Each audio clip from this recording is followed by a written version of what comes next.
ಒಬೆರಾಯ್ ಹೋಟೆಲ್ಗೆ ಪವಿತ್ರ ಭೂಮಿ ಹಂಚಿಕೆಗೆ ವಿರೋಧ. ಹೋಟೆಲ್ಗೆ ಭೂಮಿ ಹಂಚಿಕೆ ಮಾಡದಂತೆ ಟಿಟಿಡಿ ನಿರ್ಣಯವನ್ನು ಮಾಡಿದೆ. ಭೂಮಿ ಹಂಚಿಕೆ ವಿರೋಧಿಸಿದ್ದಾರೆ ಟಿಟಿಡಿ ಅಧ್ಯಕ್ಷರಾಗಿರುವಂತಹ ಬಿಆರ್ ನಾಯ್ಡು ಅವರು. ಭೂಮನ ಕರುಣಾಕರ ರೆಡ್ಡಿ ವಿರುದ್ಧ ಬಿಆರ್ ನಾಯ್ಡು ಅವರು ಕಿಡಿಕಾರಿದ್ದಾರೆ. ಭೂಮನ ಕರುಣಾಕರ ರೆಡ್ಡಿ ತಿರುಪತಿಲಿರೋಕೆ ಅರ್ಹರಲ್ಲ, ತಿರುಪತಿಲಿರೋಕೆ ಕರುಣಾಕರ ರೆಡ್ಡಿಯನ್ನು ತಿರುಪತಿಯಿಂದ ಹೊರಗೆ ಹಾಕಬೇಕು ಅಂತ ಹೇಳಿದ್ದಾರೆ.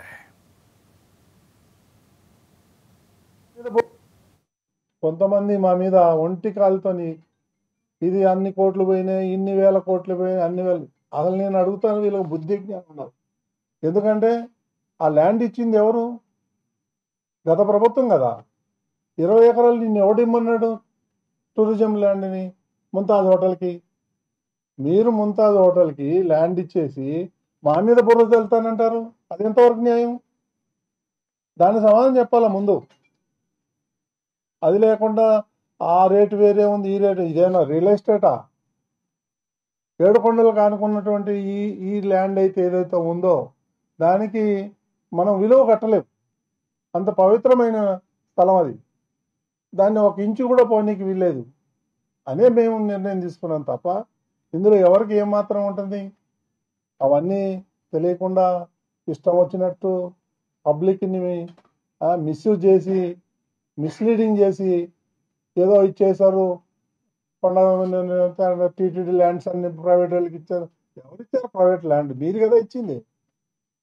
దానికి మీరు సమాధానం చెప్పాలి. ఎందుకు ఇచ్చారో ముంతాజ్ హోటల్కి 20 ఎకరాలు, ప్రైవేట్ ఆయనకు ఎవరో ఎంఆర్కే ప్రాజెక్ట్కి 5 ఎకరాలు ఎందుకు ఇచ్చారు? దాన్ని చెప్పండి ముందు మీరు.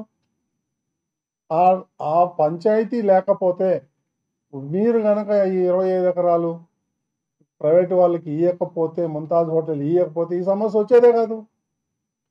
టీటీడీకి ఏం సంబంధం ఉంది దీంట్లో? ప్రతిదీ బురద జల్లే కార్యక్రమం పెట్టున్నారు.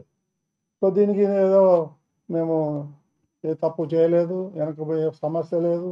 ఒక ఆయన అంటాడు సిబిఐ ఎంక్వైరీ అని.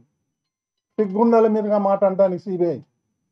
సిబిఐ పేరెత్తానికి మీ అర్హత లేదని చెప్తా నేను. 13 ఏళ్ల నుంచి కేసులు పోకుండా తప్పించుకొని తిరుగుతున్న దొంగలు మీరు.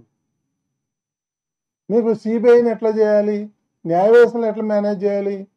కోట్లు టన్నులు డబ్బులు మీరు సంపాదించుకొని పెట్టుకొని మీరు అన్నింటినీ కొంటారు, అందరినీ కొంటారు. మాట్లాడితే ఒక పెద్ద మనిషి అంటే సిబిఐ ఎంక్వైరీ, సిబిఐ అంటే సిబిఐ అంటే మీకు అంత చీప్ అయిపోయింది. ఇక్కడ లేరా స్టేట్లో ఆఫీసర్లు ఎంక్వైరీ చేయడానికి? కాబట్టి ఇప్పటికైనా మీరు బుద్ధి మార్చుకొని మీరు చేసిన తప్పులకి చెంపలేసుకొని ముక్కు నేలకు రాయండి. అప్పుడైనా మోక్షం జరుగుతుంది మీకు. మొత్తం కోట్లు టీటీడీ నిధులు మింగేసి ఇప్పుడు మా మీద బురద జల్లాలంటారు మీరు. తిరుమల యొక్క పవిత్రతను దెబ్బతీయాలనుకుంటారు మీరు. ఇది ఎంతవరకు సమంజసం? కాబట్టి యావత్ ప్రపంచంలో ఉన్నటువంటి హిందూ బంధువులకు అందరికి కూడా మేము విజ్ఞప్తి చేసేది ఇదే. మేము ఈ బోర్డు వచ్చినప్పటి నుంచి ఎంతో హానెస్ట్గా, నీతి నిజాయితీగా మేము ఈ టీటీడీ కోసం పాటుపడుతున్నాం. అపర్నిషులు మేము ఎలాంటి అవకతవకలు చేయకుండా హానెస్ట్గా తిరుమల యొక్క పవిత్రను కాపాడాలి మేము అనే ఒక ఏకైక ఉద్దేశంతో భక్తులకు సౌకర్యాలు కల్పించాలి. మేము ఆ బిజీలో ఉంటే వీళ్ళు రోజు బురద చల్లుతారంట. నిన్నోడు అంటారండి, ఇందాక రోజు మాట్లాడతారు టీటీడీ మీద. ఇకేం పని లేదా వాళ్ళకి? మీలాగా దొంగలు ఉంటారు అందరూ. కాబట్టి ఇప్పటికైనా ఒళ్ళు జాగ్రత్త పెట్టుకొని మాట్లాడేటప్పుడు ఏం మాట్లాడుతున్నాం సెన్స్తో మాట్లాడాలి. ఆధారాలు ఉన్నాయి మా దగ్గర అన్నీ. దేవలోక్ ఎలా ఇచ్చాడు 20 ఎకరాలు అంటే ఒట్టికి ఇలే. నేను ఆ అజయ్ కుమార్ అనే అతను కలిసాను. ఆయన ఇచ్చిన కంప్లైంట్ కూడా ఉంది నా దగ్గర, మీకు కాపీలు ఇస్తా. ఆయన్ని మంగళగిరికి పంపించి ఆ ప్యాలెస్లో పాయింట్ బ్లాంక్ పెట్టి 20 ఎకరాలు వెనక్కి తీసుకున్నారు. కాదంటారా? అంత అవసరం ఏమొచ్చింది నీకు ముంతాజ్ హోటల్కి 20 ఎకరాలు ఇవ్వాలి? ఆ అజయ్ కుమార్ అనే వ్యక్తిని పిలిపించి పాయింట్ బ్లాంక్ పెట్టి బెదిరించి ఆ 20 ఎకరాలు వెనక లాక్కున్నారు. వాళ్ళు అబోదీబోం అంటున్నాడు. ఇప్పుడు కోర్టులకు పోతున్నాడు, కోర్టుల చుట్టూ తిరుగుతున్నాడు. మా దగ్గరికి వచ్చాడు, మేమేం చేయగలుగుతాం?